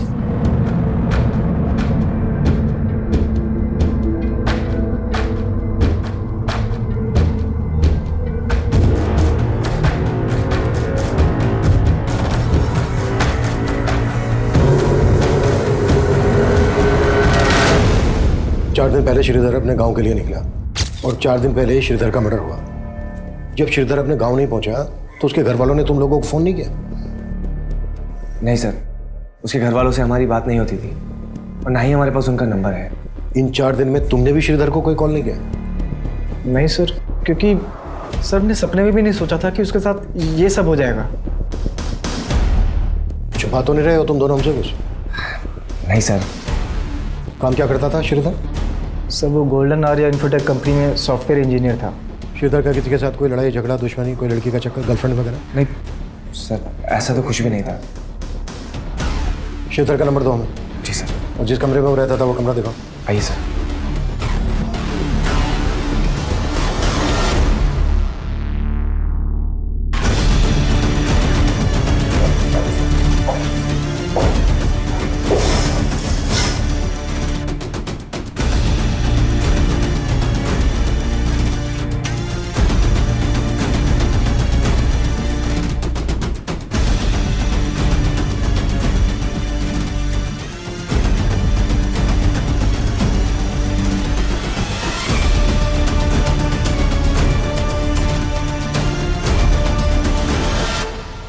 श्रीधर अपने गांव के लिए जा रहा था, तो जाहिर सी बात है अपने साथ कुछ सामान भी लेकर गया होगा। सर जब वो गया था उसके पास एक लैपटॉप बैग था।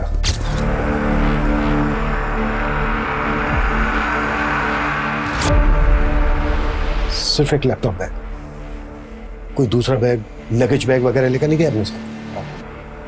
नहीं सर, वो उसका लैपटॉप बैग बड़ा था, हो सकता है उसमें कुछ कपड़े।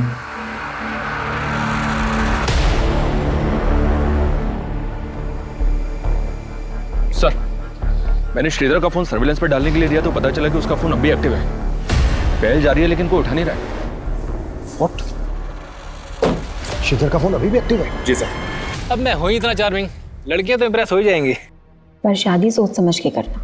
हाँ शादी भी हो जाएगी, पहले घर तो खरीद लूँ। अच्छा, कोई घर देखा तुमने? कहाँ, अभी कहाँ, अभी तो बस बजट ही बना रहा हूँ। 80 लाख का होम लोन मिल सकता है मुझे, लेकिन उसके लिए 10-15 लाख कैश तो हाथ में होना चाहिए ना। काश मैं तुम्हारी कोई मदद कर पाती। अरे पैसों की प्रॉब्लम नहीं है, एक बंदा है जो 10 लाख ब्याज पे दे रहा है, बस कैश को वाइड करने का जुगाड़ ढूंढना पड़ेगा। देखो, जो भी करोगे ना अपने रूममेट से बच के करना। अरे मैंने तो अपने बॉस की हवाइयाँ उड़ा दी, फिर रूममेट्स तो मेरे आगे प्या दें। श्रीधर 1 मिनट। श्रीधर, आई के 20 मिस कॉल्स आए हैं, पता नहीं आज बाबा ने क्या कर दिया होगा। मुझे अभी जाना होगा, मैं रखती हूँ।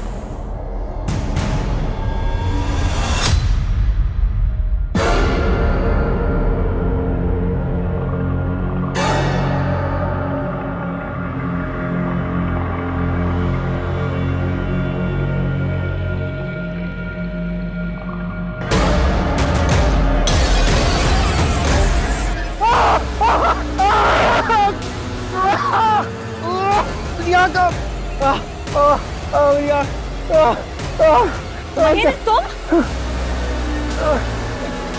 क्या कर दिया ये? आई, क्या हुआ? आई, तूने मुझे इतने फोन किए, मैंने फोन किया तो उठाया क्यों नहीं? तेरे पापा उस औरत को घर ले आए। क्या? तू चल मेरे साथ। बाबा, ये सब क्या चल रहा है? आज से तेरी दूसरी माँ है। चल पाए पड़, पाए पड़। क्या बोल रहे हो ये सब? क्यों? तू किसी की दूसरी औरत बनने को तैयार हो सकती है तो तेरी माँ दूसरी औरत नहीं बन सकती? ये कैसी बकवास वाली बातें कर रहे हो? ज्यादा चालाक मत बन, मैंने देखा है तेरे को वो आदमी के साथ।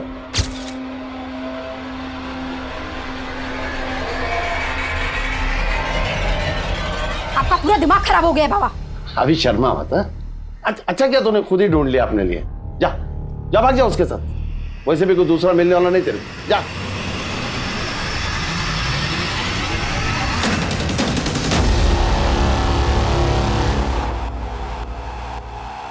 सर श्रीधर 3-4 दिन पहले तक ऑफिस आ रहा था, फिर अचानक से उसने लीव ले ली। लीव लेने की वजह क्या थी ये तो बताया होगा उसने? नहीं सर, उसने कुछ बताया नहीं। ये ऑफिस में कोई ऐसा है जिसकी श्रीधर के साथ कोई दुश्मनी या झगड़ा हो, जो उसकी इस तरह से जान लेना चाहता हो? सर यहाँ तो ऐसा कोई नहीं है। He was a bright employ, सब उसे यहाँ बहुत पसंद करते थे। श्रीधर का फोन थोड़ी देर पहले तक मीरा रोड एरिया में एक्टिव था। क्या? उसका फोन अब भी एक्टिव है? जिस तरह से आपको हैरानी हो रही है ना, हमें भी हो रही है। उस एरिया में ऐसा कोई है जिसके श्रीधर का आना जाना हो? No idea sir. श्रीधर के पेरेंट्स का फोन नंबर, एड्रेस तो हो गए ना आपके पास? यस सर, एडमिन में है। Ranjita. Yes sir. Sir Sridhar का मोबाइल अभी अभी दहिसर में बंद हुआ है। फिलहाल ये समझना मुश्किल है कि उसका मोबाइल ऑन किसने किया होगा। ये जो कुछ भी है इसका श्रीधर के मर्डर से लेना देना जरूर है। हमने राजेश को अंदर किया है, हो सकता है उसे बचाने के लिए कोई हमें भटकाने की कोशिश कर रहा हो। राजेश के खिलाफ कुछ मिला? सर राजेश ने कार ट्रांसफर के जो पेपर्स दिखाए थे उस पर श्रीधर के साइन तो हैं, पर ये देखना पड़ेगा कि वो साइन असली है या नकली। एक काम करो, राजेश को जाने दो और नजर रखो उस पर, और पता करो कि मर्डर से पहले राजेश ने कहीं से सेडेटिव्स खरीदे थे क्या, और वो टेप और पॉलीबैग्स भी जिनका श्रीधर के मर्डर में इस्तेमाल हुआ है।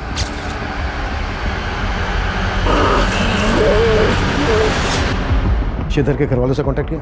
जी सर, मनीष सर ने श्रीधर की मां को शिनाख्त के लिए बुलाया।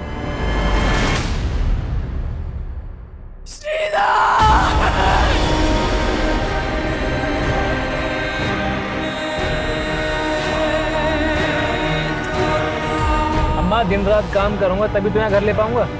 आपको और पापा को यहाँ भी तो लेकर आना।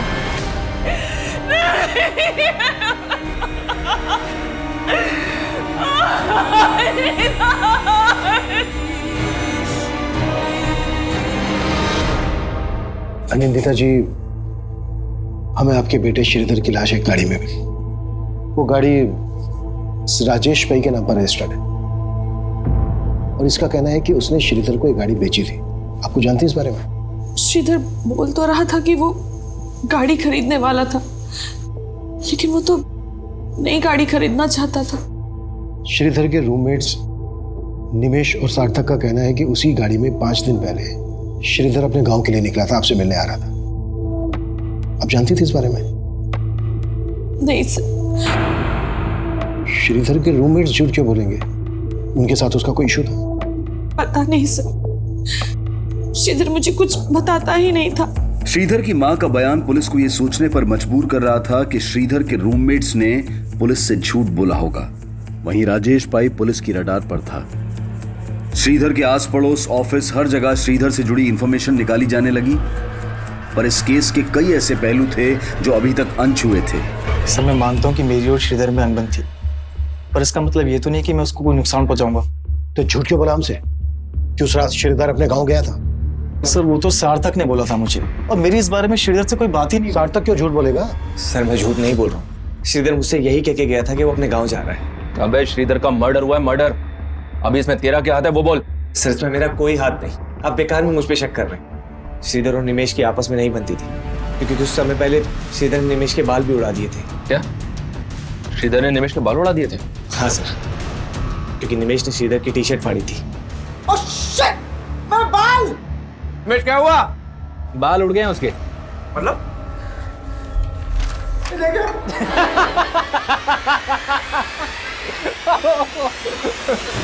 तूने मेरी टी-शर्ट फाड़ी थी ना, इसलिए मैंने तेरे शैम्पू में हेयर रिमूवल मिला दिया था।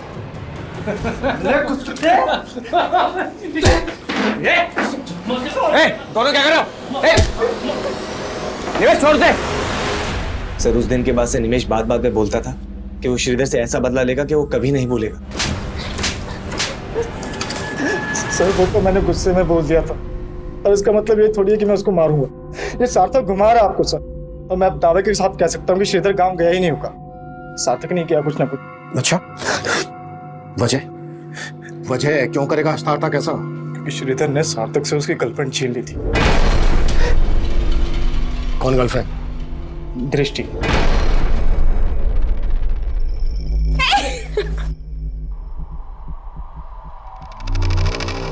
वो सार्थक को डिच कर रही थी, और इसी बात से सार्थक श्रीधर से चिढ़ता था। सर, दृष्टि बहुत ही फ्रैंक है। वो बस श्रीधर को सोते हुए देख के उसे डराने की कोशिश कर रही थी।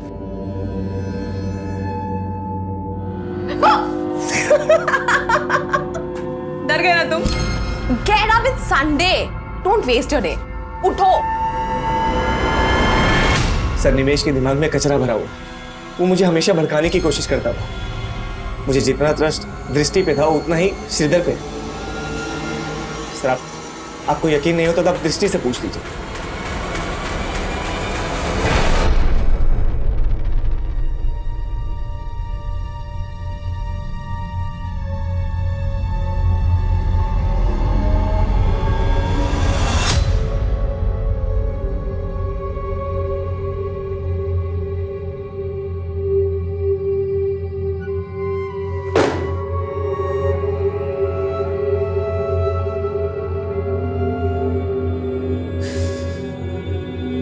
क्या जानना चाहते? क्या बताऊं मैं आपको? क्या बताऊं? चला गया हमें छोड़ के, वो चला गया।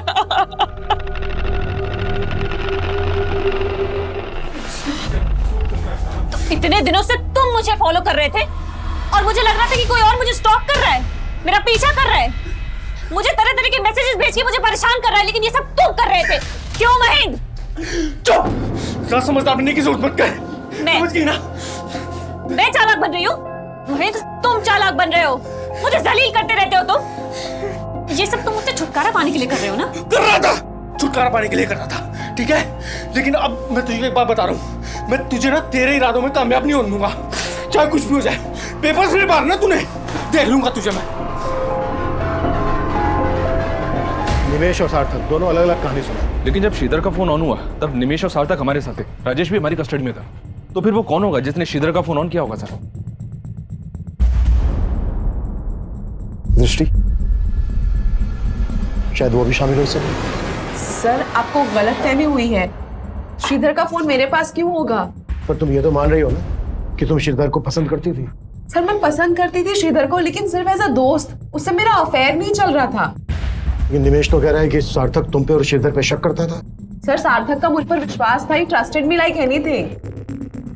कहीं ऐसा तो नहीं है कि ये बोल के तुम सार्थक को बचा रही हो और निमेश को फंसा? सर मैं किसी को नहीं बचा रही हूँ, मैं सिर्फ वही बोल रही हूँ जो मुझे लगता है। सर श्रीधर के कॉल रिकॉर्ड चेक किए मैंने। दृष्टि के अलावा श्रीधर की रंजीता नाम की लड़की के साथ भी काफी बातें होती थी।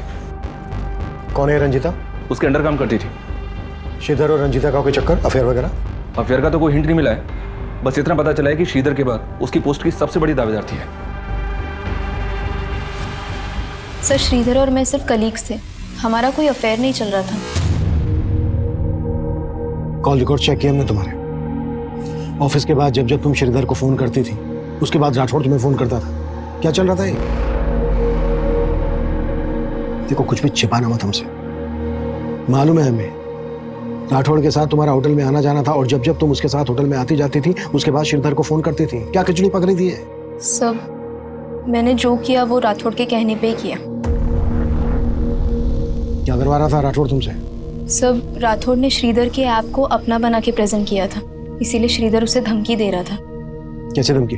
सब श्रीधर उससे बदला लेना चाहता था और राठौड़ मुझे यूज करना चाहता था। मतलब किस तरह से तुम्हें यूज करना चाहता था? सर वो चाहता था कि मैं ये पता लगाऊं कि राठौड़ को लेके श्रीधर के दिमाग में क्या चल रहा है, इसीलिए मैं उससे बात करती थी। श्रीधर तुम राठौड़ को इग्नोर करो, इसी में तुम्हारी भलाई है।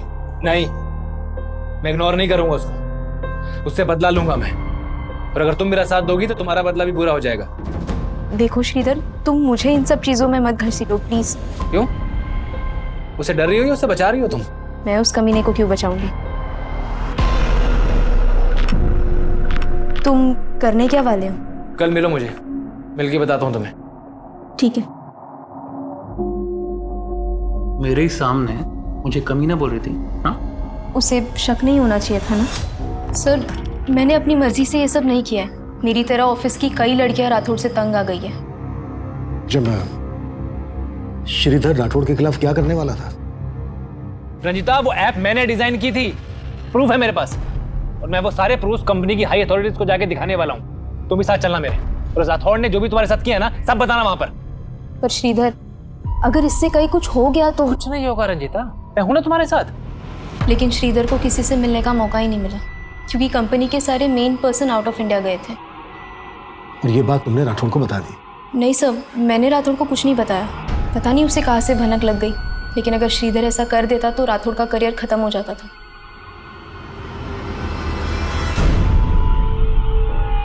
गाइस, ये रंजीता अभी तक आई क्यों नहीं है? फोन भी नहीं उठा रही है। यस सर, ये सब आप क्या कर रहे हैं? I think there is misunderstanding. Sir मेरे एम्प्लॉयज के सामने सर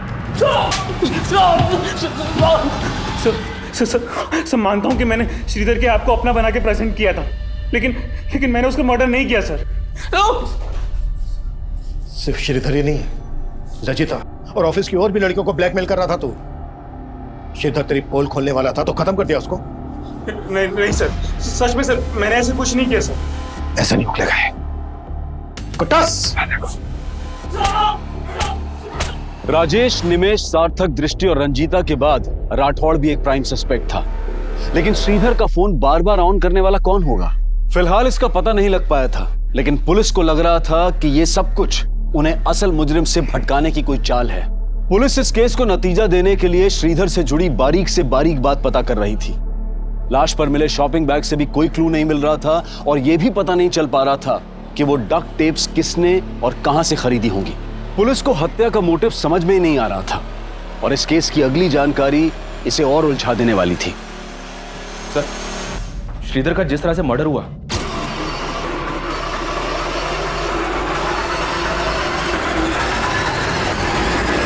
वो एक विदेशी भाषा की टेलीविजन सीरीज से इंस्पायर्ड है। क्या? जी हाँ सर। ये देखिए, इस टेलीविजन सीरीज में बिल्कुल ऐसा ही मर्डर सीक्वेंस है। समझ में नहीं आ रहा सर, ऐसा कौन हो सकता है जिसने श्रीधर को इस तरह से मारने के लिए इतना दिमाग लगाया? उनके बीच चाहे जितने भी हो फासले, वो मिल ही जाते हैं जो एक दूसरे का नसीब होते हैं। इसीलिए मुझसे भागो मत, करीब आ जाओ ये फासले मिटाने के लिए। उस दिन तू बहुत बोल रही थी है ना? ये देखो, मेरी आवाज है क्या ये? तुम्हारी आवाज नहीं है तो फिर किसी और की आवाज से रिकॉर्ड करके भेजा होगा तुमने। अच्छा, तू बहुत समझदार बनती है अपने आप को। मुझे अच्छे से पता है तू डबल गेम खेल रही है। डबल गेम तुम खेल रहे हो महेंद्र, और अब मैं बर्दाश्त नहीं कर सकती, नहीं कर सकती बर्दाश्त।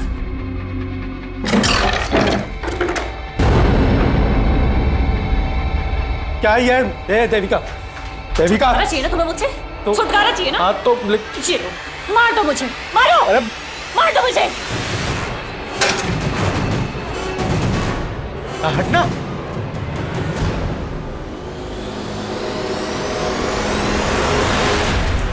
सर मैंने नहीं देखी है वो टेलीविजन सीरीज। हाँ, वो सार्थक को ये फॉरेन लैंग्वेज की फिल्म देखने का बड़ा शौक है। खुद को बचाने के लिए बार बार सार्थक का नाम ले रहा है। ये राजेश भी मिला है ना तेरे साथ, और विलास भी। विलास से तूने और राजेश ने मिलवाया था ना श्रीधर को। मैं बताता हूँ सर, मैं बताता हूँ सर। श्रीधर को घर खरीदने के पैसे की जरूरत थी। निमेश के कहने पर मैंने उसको विलास से मिलवाया था सर। विलास ने श्रीधर को 10 लाख रुपए ब्याज पे दिए थे। हाँ सर, लेकिन वो चुका नहीं पा रहा था। उसके बाद विलास ने उसके साथ क्या किया सर, मुझे नहीं पता सर। मैडम सच है कि मैंने श्रीधर को 10 लाख रुपए दिए थे, लेकिन उसे मारकर मेरे पैसे थोड़ी ना वापस मिलने वाले थे। निमेश, राजेश और विलास के अलावा राठौड़, दृष्टि, रंजीता और सार्थक पुलिस सबको खंगाल रही थी। ये जानना चाहती थी कि उनमें से किस किस ने वो टेलीविजन सीरीज देखी होगी, पर गुनाह कबूल करना तो दूर, कोई मान ही नहीं रहा था कि वो टेलीविजन सीरीज किसी ने भी देखी थी। लेकिन सार्थक का ये बोलना कि श्रीधर उस रात गाँव जाने के लिए निकला था, ये सोचने पर मजबूर कर रहा था कि कहीं इस मर्डर का कनेक्शन श्रीधर के नेटिव प्लेस से तो नहीं जुड़ा था।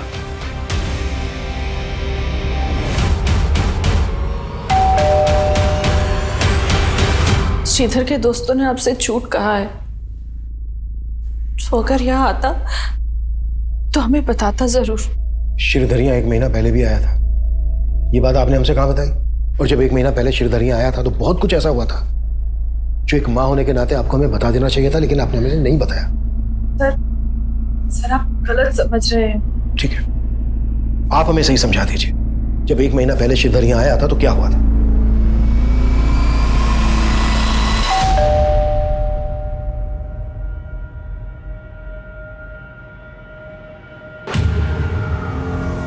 पापा, मैंने आपको कितनी बार समझाया कि आप चाचा पे भरोसा मत कीजिए। आप है कि समझने को तैयार नहीं है? बेटा, तुम्हारे चाचा का घर गिरवी रखा हुआ है और उन्हें अपनी बेटी की शादी भी करवानी है। ऐसे में अगर हम उनकी मदद नहीं करेंगे तो कौन करेगा? अम्मा, वो अपनी खुद की जमीन तो जुए और दारू में गवा चुके हैं, तो वो पापा की जमीन के पीछे पड़े। वो कुछ भी बोल के जाते हैं, पापा भरोसा कर लेते हैं। लेकिन इस बार मैं चाचा को समझा के जाऊंगा कि वो आप दोनों से दूर रहें बस। श्रीधर शुरू से ही अपने चाचा को नहीं पसंद करता था, और उस दिन भी उन दोनों में झगड़ा हुआ था। तो भी आपको श्रीधर के चाचा पे शक नहीं है? नहीं सर, वो ऐसा नहीं कर सकते।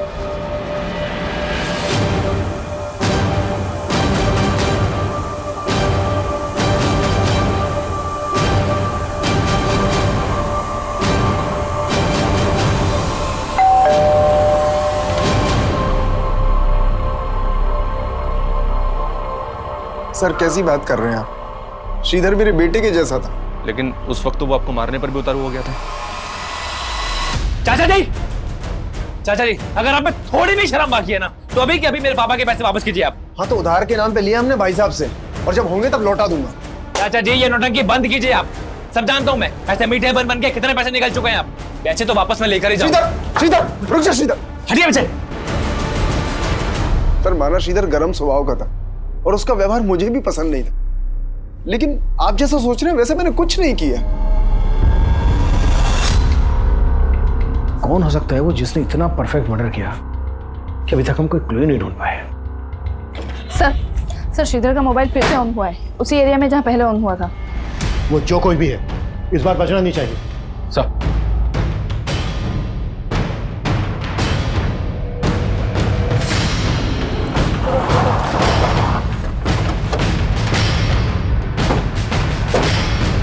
यही एरिया शो हो रहा है जहाँ श्रीधर का फोन एक्टिवेट है। ए बेटा इधर आ।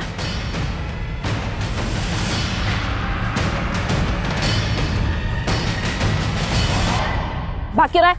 हैं? नाम क्या है तेरा? और ये मोबाइल किसने दिया तुझे? कहाँ से मिला? मुझे ये किसी ने नहीं दिया, मुझे तो ये गिरा हुआ मिला था।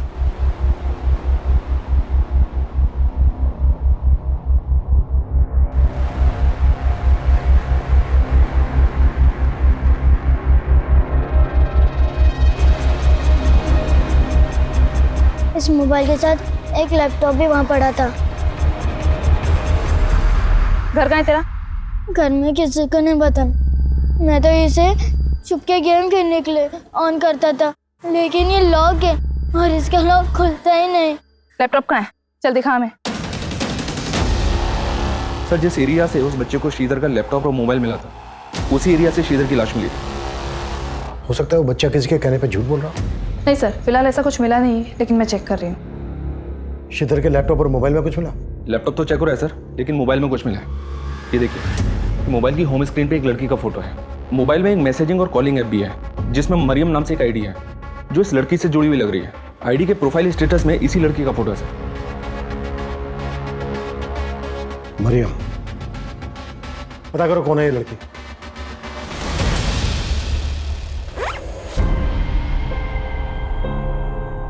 अब मेरे पीछे आने की गलती मत करना, समझे?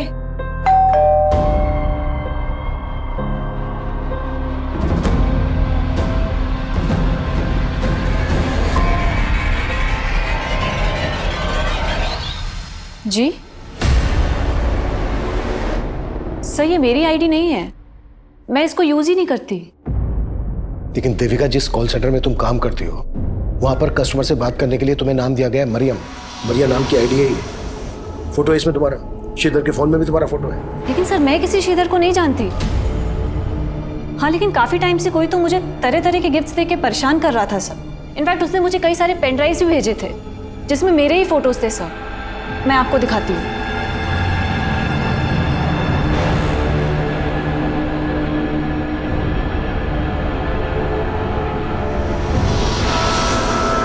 ये देखिए सर। उनके बीच चाहे जितने भी हो फासले, वो मिल ही जाते हैं जो एक दूसरे का नसीब होते हैं। इसीलिए मुझसे भागो मत। सर मैं खुद तंग आ गई थी इस सबसे। इनफैक्ट इसी वजह से मेरे और मेरे हस्बैंड के बीच में झगड़ा हो रहा था। सर ये सही बोल रहे सर, मैं इससे काफी परेशान थी। कहीं ऐसा तो नहीं है कि ये परेशानी जड़ से हटा दी, इसी वजह से खत्म कर दिया श्रीधर? सर ऐसा कुछ नहीं है, आप गलत सोच। हाँ बोलो। सर श्रीधर के लैपटॉप में भी कुछ मिला है। सर श्रीधर के लैपटॉप में श्रीधर की ईमेल आईडी का पासवर्ड डिफॉल्ट सेटिंग पर था। सर मेल आईडी पर क्लिक करते ही मेल बॉक्स ओपन हो गया। और सर ये इस आईडी पर लगातार वो कई ऐसे मेल्स कर रहा था जो शक करने जैसे हैं। श्रीधर ने अपना लास्ट मेल इसी मेल आईडी पे किया था।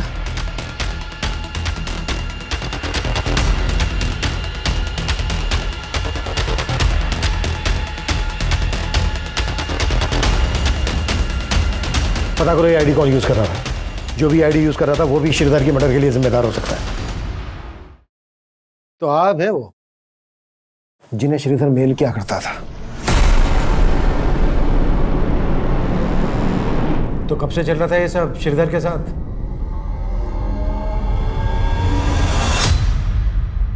हेलो, मेरी बात श्रीधर राव से हो रही है? हाँ जी, आप कौन? सर पीवीडी बैंक की तरफ से आपको क्रेडिट कार्ड का ऑफर है, क्या आप इंटरेस्टेड है? तो पहली बार मैंने और श्रीधर ने एक दूसरे से बात की थी। श्रीधर ने काफ़ी देर बात करने के बाद मुझे अगले दिन फिर से कॉल करने के लिए कहा। सर कल आपसे बात हुई थी, आप क्रेडिट कार्ड लेने में इंटरेस्टेड है ना? जी, क्योंकि आपकी आवाज़ बहुत प्यारी है। क्या कहा सर? नहीं कुछ नहीं। अच्छा, आप मुझे कल फिर फ़ोन कीजिएगा ना।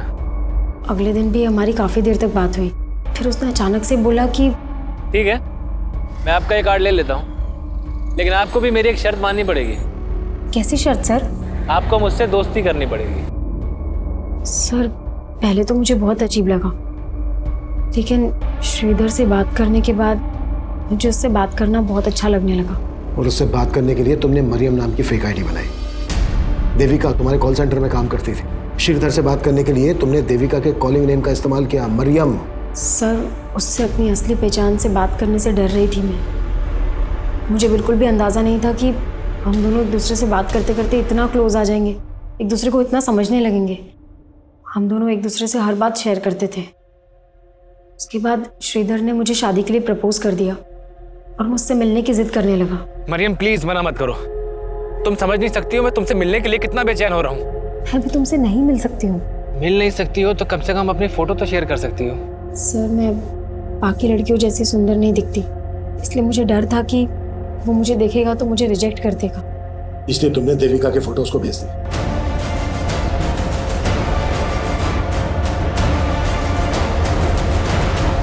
सर देविका की फोटो देखते ही उसने मुझसे शादी करने के लिए कहा। मुझे लगा कि मुझे ये सब यहीं रोक देना चाहिए, इसलिए मैंने उसको बोल दिया, श्रीधर मेरे बाबा मेरी शादी कहीं और तय कर रहे हैं। तो तुम उन्हें मना क्यों नहीं कर देती हो और भाग चलो मेरे साथ। देखो मैं तुम्हें पाने के लिए कुछ भी कर सकता हूँ। मैंने उसका फ़ोन कट कर दिया और कभी उससे बात नहीं की, लेकिन वो लगातार मुझे ईमेल्स भेजता रहा। फिर भी मैंने उसकी ईमेल्स का कुछ रिप्लाई नहीं किया, लेकिन उसने हमारे कॉल सेंटर का पता लगा लिया था और वो देविका को अपनी मरियम समझकर वो सारी चीजें भेजने लगा। ये क्या है? अरे कौन? मेरी गलती की वजह से देविका की मैरिड लाइफ में बहुत डिस्टर्बेंस क्रिएट हो गई। उसका हस्बैंड उस पर शक करने लगा, यहाँ तक कि वो मुझसे और हमारे बाकी कलीग से इनडायरेक्टली आके पूछताछ करने लगा उसका कहीं और अफेयर है।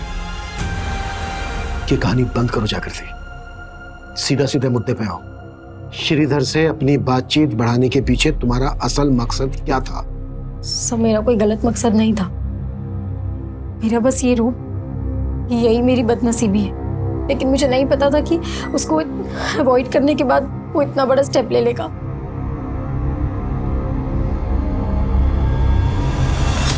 सर मैंने चेक किया लेकिन ऐसा कुछ मिला नहीं जिससे लगी कि लड़की श्रीधर से कभी मिली होगी।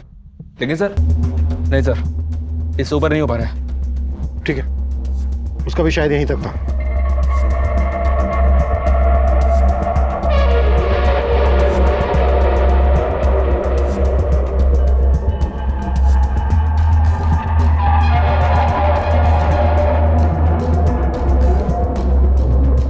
मनीष, बीच में कभी भी तुम्हें ऐसा लगे कि तुम्हें सांस लेने में दिक्कत हो रही है, बीच में छोड़ देना, हम दोबारा ट्राई करेंगे। Okay sir. ने आत्महत्या को मर्डर का रूप दिया ताकि जागृति पे कोई आंच ना आए। इस सब के लिए उसे जिम्मेदार न ठहराया जाए। आखिरकार पुलिस ने इस केस को सुसाइड की थ्योरी दी, लेकिन फिर भी पुलिस द्वारा जागृति पर अबेटमेंट ऑफ सुसाइड के चार्जेस लगाए गए हैं। पर यह सवाल भी कम हैरान करने वाला नहीं है कि इतना हताशा भरा कदम उठाने से पहले श्रीधर ने अपने माता पिता के बारे में क्यों नहीं सोचा। हम सब अपनी जिंदगी में फेलियर्स का सामना करते हैं, लेकिन फेलियर्स भी तो हमें आगे बढ़ने की सीख दे सकते हैं। माना कि सपने बुनना इंसानी फितरत है, लेकिन जीवन की वास्तविकता को स्वीकार करना भी बहुत जरूरी है।